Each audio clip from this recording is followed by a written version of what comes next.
Перед началом просмотра обязательно поставьте лайк и оставьте свой комментарий. Они нам очень важны.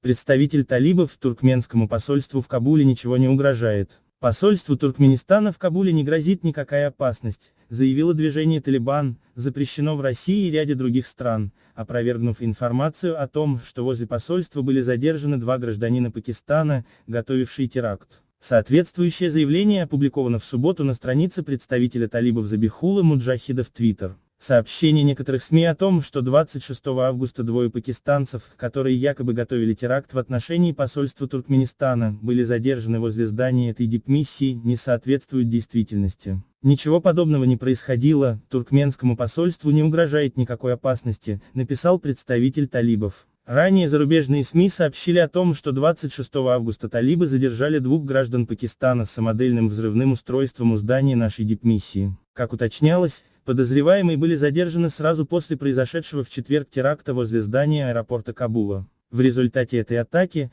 организованной боевиками группировки «Исламское государство» в Хорасане, является ответвлением запрещенной в РФ террористической организации «Исламское государство», погибли около 200 афганцев и еще не менее 13 американских военнослужащих.